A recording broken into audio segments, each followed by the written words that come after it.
Hey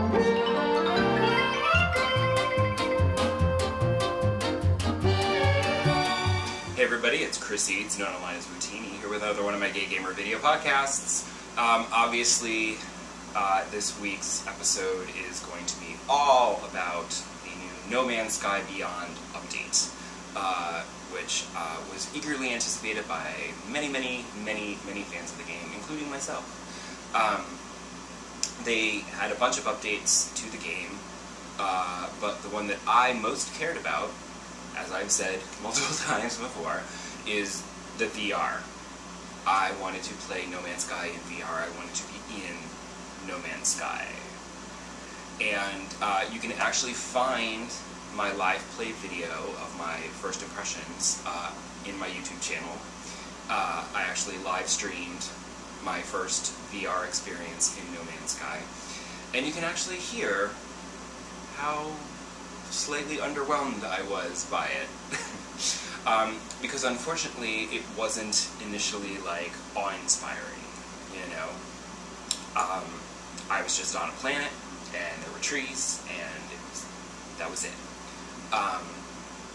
Because the problem with VR is that the things that are right around you, other aliens, trees, buildings, your spaceship, etc., they all look pretty good. And there's dimensionality to them and they look great. Anything far away is going to be a pixely, blurry, muddy mess. Also, because I don't know what it looks like on like an Oculus with like a high-powered PC rig. Maybe the graphics are amazing and awe-inspiring, but on the PSVR, there's limitations. I understand that. And most games play to those, well, they don't play to the limitations, but they understand them and they work around them. Whereas this is a VR add-on to an existing game, so they couldn't necessarily do that sort of thing. So, not only are the things far away, like, kind of pixely and blurry, but they're 2D, because that's how 3D works. Things that are close to you have dimensionality and depth, and then as you get further and further away, like, you know, they're flatter. That's just how the eyes work. So, for a game that it's one of its most amazing aspects is its sense of scope and scale, in VR, it's slightly disappointing because, yes, those mountains far away are flat and pixely, and when you're in space, the stars and the planets around you, you know, they're very flat. But they put you in your cockpit so that you have the cockpit view to give it some depth and some scale, and then it's, you know, kind of impressive. But I was slightly underwhelmed by the whole VR experience. I was also using the regular controller in VR, because it does work. It is a control option that you have, and I felt like I wanted to get used to VR before I switched over and tried the Move controllers and tried motion controls. And in fact, before I even tried VR, I booted up the game just to see like if they changed any systems or anything. And it's, thankfully, they didn't do a big overhaul like they did with Next and like changed all the fueling systems and everything. Everything's still basically the same. So, thank goodness. Then I was like, okay, fine. It's safe. Let me try VR. So you can watch that video. Unfortunately, the video is only like 10 minutes long because the game crashed. And then I tried again, and it crashed again. It actually crashed like 3 times the first night that I was playing it. But thankfully, by the next day, there was an update that seemed to fix the crashes. There were no more crashes. Then the day after that, there was yet another update. So I'm not sure what else they were fixing. Although I did also notice that when I went to the Nexus, which is the multiplayer hub, when I went to the Nexus in my VR experience, it was cool to see Polo and Nada in, you know, 3D VR standing right in front of me, but the game, like, wouldn't let me talk to them.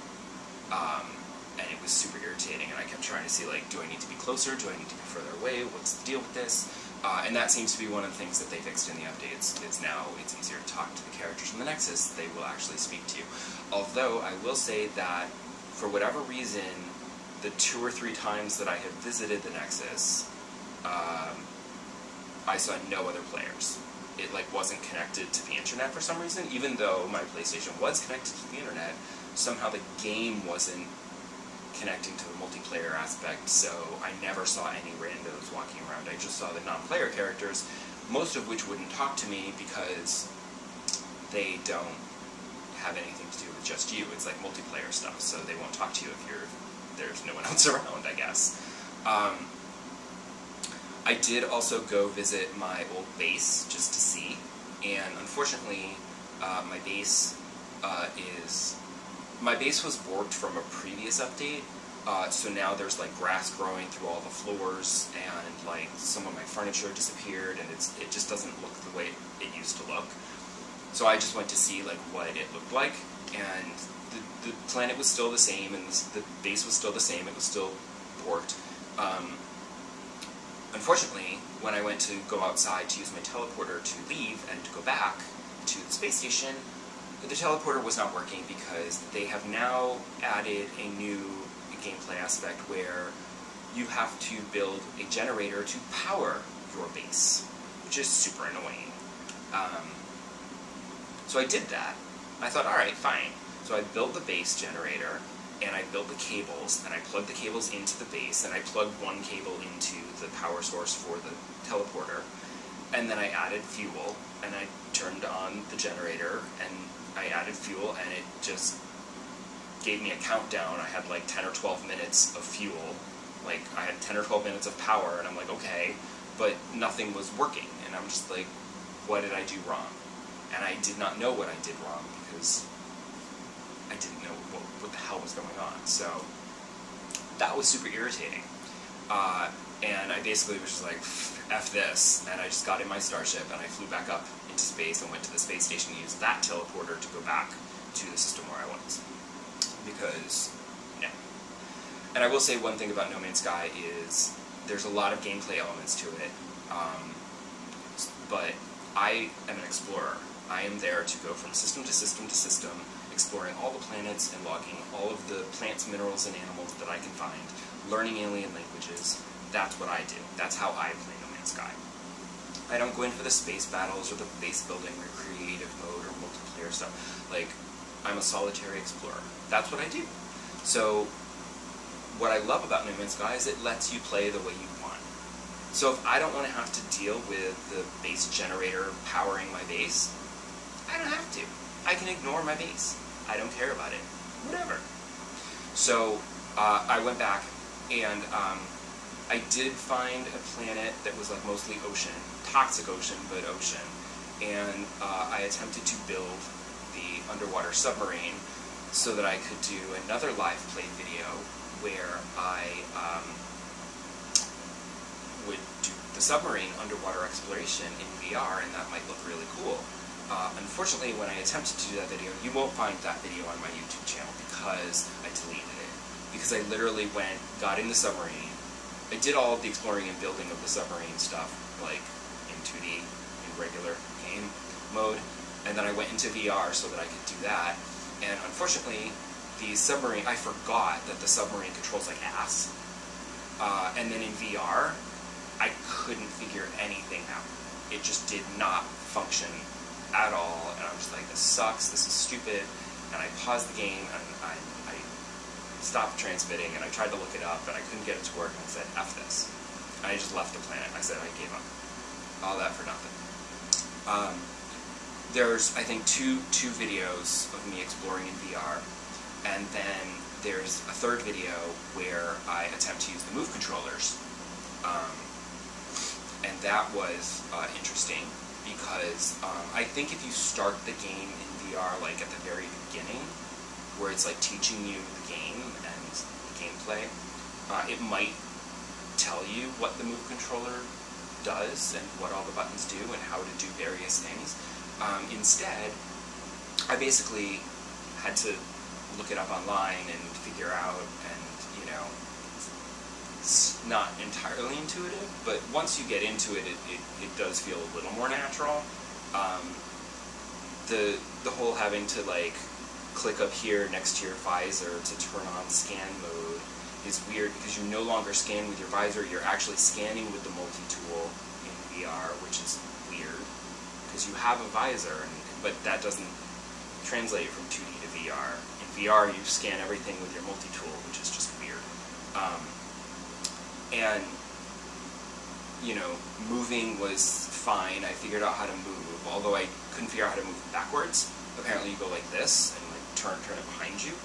I haven't tried that yet, but I had to look it up online because I'm like, I got up into a bunch of trees because there was like this really big creature and I wanted to go see it up close, and it was very cool because it was a giant creature that was like towering over me, and in VR it was really cool.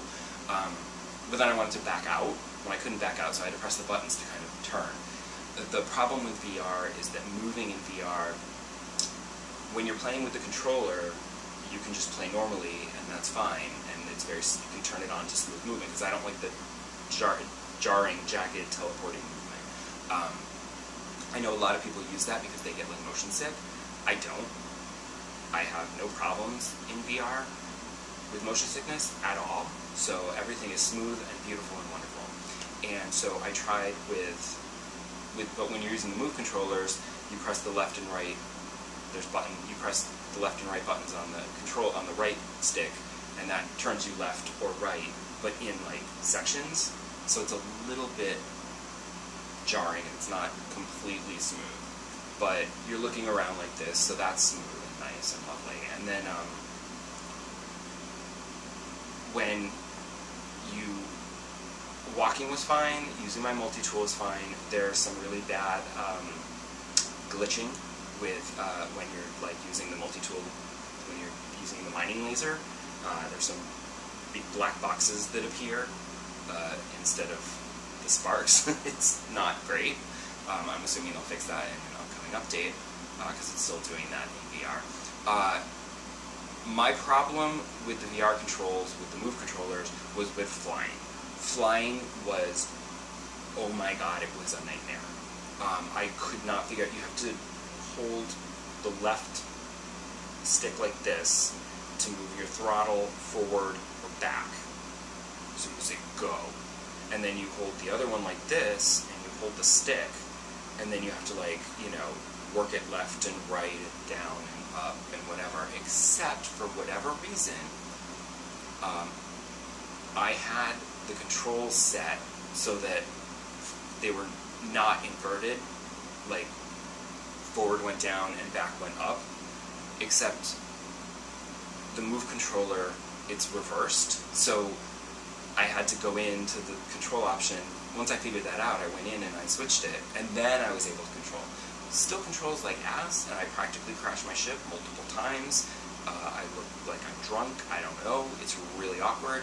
I tried it again last night, obviously not on live video, and I had one point where I was just spinning around and around and around in space, and it was really awkward. But it's not terrible. Like, I'm kind of getting the hang of the flying. The flying is the really hard part. So I feel like flying I might want to use the controller for, and then if I'm on a planet, I can switch to the Move controllers. Because you can actually do that, like, while you're in the middle of play. You can swap control schemes. Like, I can just put down the Move controllers and pick up the controller, and then fly with that. Then pick up the Move controllers and walk around the planet and do that.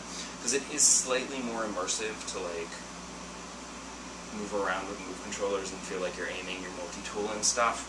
It is slightly more immersive, and as I've played more of it in VR, I really like it in VR, and I'll play for like an hour or so, and just get lost exploring a planet and stuff, and it's just kind of awesome. And I'm getting used to the, you know, pixely graphics and stuff. And also, one of the things you'll see in my second, if you look at the second VR video that I did of my live play, the reason that I did that one is because I was in a system with an Atlas station, and I wanted to visit the Atlas station in VR, and it was as impressive as I had hoped it would be. And then in the next system over was a black hole, and I went through the black hole in VR, and it was kind of awesome, and then I tried to capture video, but I was using the Move controllers at the time, and navigating menus with the Move controllers is like impossible, and I don't know how to do it. And I didn't think to switch to the regular controller to save the video, so I accidentally didn't save the video, and when I tried to save the video, it saved the last 2 seconds, and I was like, okay, never mind. So that didn't work. So I can't share that, but suffice it to say there are some aspects of No Man's Sky that are wicked cool in VR.